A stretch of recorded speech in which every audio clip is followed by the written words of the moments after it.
Hello दोस्तों, आप सभी का स्वागत है मेरे यूट्यूब चैनल में। आज की कहानी है बेरहम आशिक भाग 10। अगर आपने अभी तक पिछले वाले भागों को नहीं देखा है तो प्लीज़ आप सब पिछले वाले भागों को भी देख लीजिएगा। अभी तक आपने देखा वैद्या की पकड़ में वैद्या से संभाली नहीं रही थी, जिसे देखकर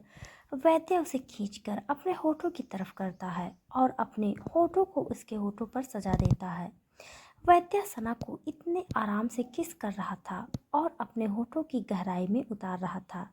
कि सना इस बीच जिस पैनिक अटैक के दर्द से महसूस कर रही थी वो भी उसके साथ शांत हो जाता है, जैसे उसके बदन को इसी की ही ज़रूरत हो। और अब आगे सना वैद्या की मजबूत बाजुओं में इस वक्त किसी मोम की तरह पिघल चुकी थी, जिसका शरीर अचानक से ठंडा पड़ते देख वैद्या उतनी ही फुर्ती के साथ अपनी पकड़ उसके होठों से छोड़ता है और उसे बाहों में लेकर वॉशरूम से बाहर आ जाता है और जल्दी से उसके कपड़ों को उसके बदन से अलग करते हुए बेड पर लेटा देता है। सना इस वक्त बिल्कुल भी अपने होश में नहीं थी। सना वैद्या के सफ़ेद बिस्तर के अंदर किसी रुई की गुड़िया जैसी लिपटी हुई थी, जिसका गोरा मखमल बदन उसकी इस नजाकत में चार चांद लगा रहा था। ऐसा पहली बार नहीं था कि वैद्या की आंखों ने सना को इस हालत में पहली बार देखा था। वो उसे पहली बार उसके साथ रात बिताने के बाद भी उसके बदन के हर अंग का मुआयना ले चुका था और उस दिन उसे अगवा करने से लेकर उसे इस हालत में देखकर उसके अंदर के डर को और बढ़ाने के लिए उसके कपड़े बदन से अलग भी कर चुका था। पर उस दिन वैद्या ने ऐसा कुछ नहीं किया था जिसे ऐसा कहा जाए कि वो सारी हदें पार करने वाला था। उन दोनों के बीच या उस घटना को एक बार फिर अंजाम देने जैसा था और आज वैद्या वैसा ही सब कुछ सिर्फ सना को दिखाने के लिए फिर वही प्लान कर रहा था। वैद्या सबसे पहले खुद को कपड़े पहनाता है, फिर सना के लिए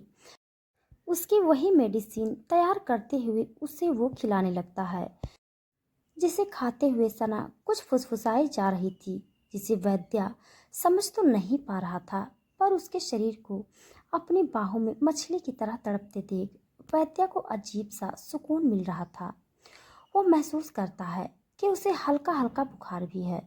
जो शायद उसके भागने की वजह से और बढ़ चुका है, जिसे देखकर वैद्या उसके हाथ पैर को अपनी हथेलियों की मालिश देते हुए अपने पास में पड़ी बेल को बजाता है, जिसे सुनते ही 2 सेकंड से भी नहीं बीतते। एक वाइट कोट पैंट में किसी जेंटलमैन की तरह एक शख्स अंदर दाखिल होता है और सिर की तरह अपनी आंखें झुकाए हुए कहता है, जी सर। उस शख्स का नाम जेक था,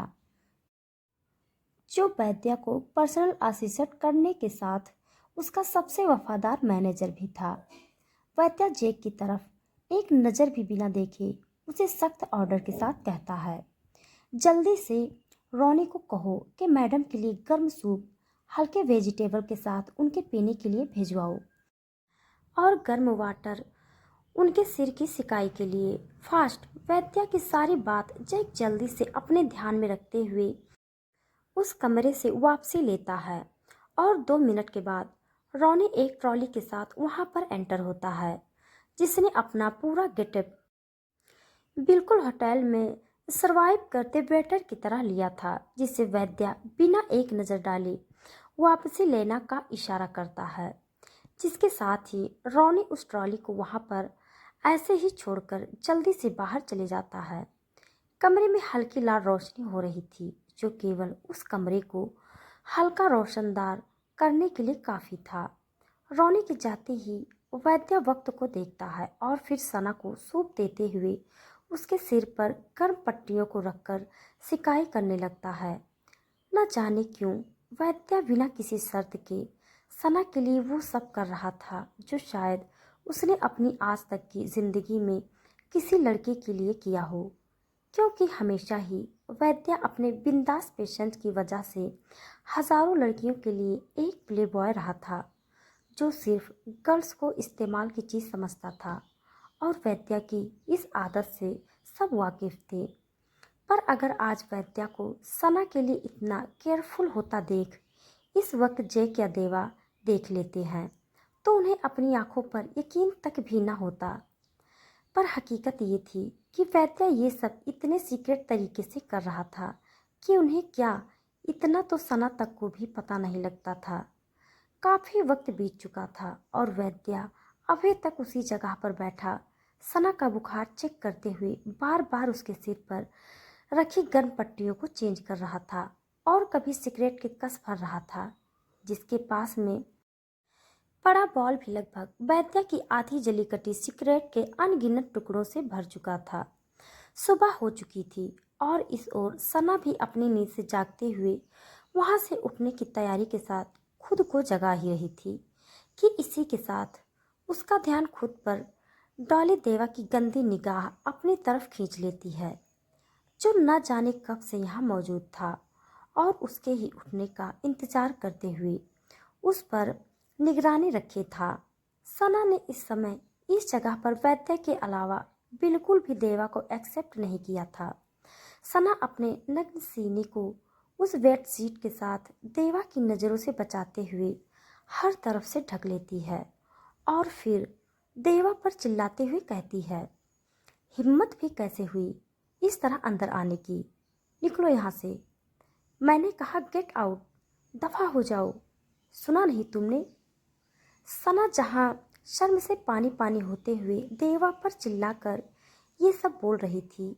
तो वहीं देवा के चेहरे पर इस तरह के एक्सपीरियंस थे जैसे उसे सना की किसी बात का कोई भी फर्क नहीं पड़ रहा हो और वो जिस इरादे को पूरा करने के लिए यहाँ आया हो उसे अंजाम तक पहुँचाए बिना कहीं नहीं जाएगा। सना देवा से इतना कहते हुए उसे घूर रही थी मानो उसकी आंखें देवा को यह चेतावनी दे रही हो कि वह यहाँ से चला जाए। पर जब उसकी किसी भी बात का देवा पर कोई भी असर नहीं होता दिखा तो सना समझ गई थी कि देवा इतनी आसानी से यहाँ से नहीं जाएगा और यह जरूर वैद्युत की कोई चाल है जिस पर सना भी अब घबराने लगी थी। पर उसने बिल्कुल भी अपने डर को चेहरे पर दिखने नहीं दिया था। जिसके बाद देवा भी उस चेयर से उठता है और अपने पॉकेट में हाथ डालकर सना के सामने खड़ा हो जाता है जिस पर सना जल्दी से अपने पूरे शरीर पर उस चादर को ठीक से कवर करती है और घबराते हुए कहती है, क्या क्या है ये। इससे पहले सना देवा से कुछ और पूछ पाती कि तभी देवा वैद्युत का वही कॉन्ट्रैक्ट सना की तरफ करता है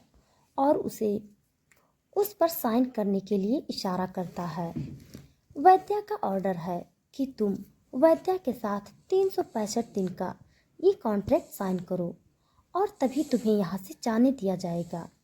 देवा के इतना कहते ही सना अपने चेहरे पर एक फेक स्माइल लाती है और नफरत से देवा को देखते हुए बोलती है, अब इसमें क्या है और क्यों करूं मैं साइन,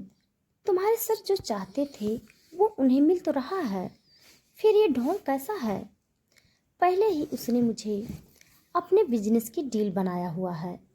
जो कभी मेरे पति ने वैद्या के साथ डील कर ली है तो कभी। सना इतना कहते ही अपने शब्दों को विराम लगा देती है जैसे मानो उसका गला दर्द से भर चुका हो। जिसके बाद देवा सना को उसके मोबाइल फ़ोन से उसकी बेटी की वॉइस कॉलिंग सुनाता है जिसमें पीहू कहती है, मम्मा कहाँ हो आप। और ये कहते ही वो रो पड़ती है।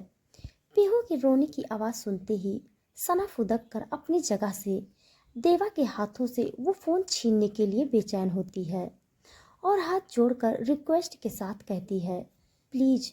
मुझे मेरा फ़ोन दे दो, मेरी बेटी बहुत छोटी है और बीमार रहती है, वो ज़्यादा रोएगी तो प्रॉब्लम बढ़ जाएगी,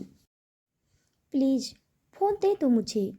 पर देवा तो अभी भी इस कदर हाथ बांधे सना के सामने खड़ा था जैसे मानो उस पर उसके इन आंसुओं और उसकी बेटी की दुख का कोई असर नहीं पड़ता। जिस पर सना अपने सिर के बालों को नोचते हुए अपने सिर को एक तरफ करती है और खुद को शांत करते हुए इस मुसीबत से निकलने का हल ढूंढने लगती है जिसमें वो पूरी तरह उछल चुकी थी और अपनी बेटी के पास भी पहुंचना चाहती थी और इस कॉन्ट्रैक्ट पर साइन भी नहीं करना चाहती थी। और सना की इसी बात का देवा फ़ायदा उठा रहा था उसे इस हालत में देखकर खुद के मर्द होने का, क्योंकि देवा के सामने तो सना इस हालत में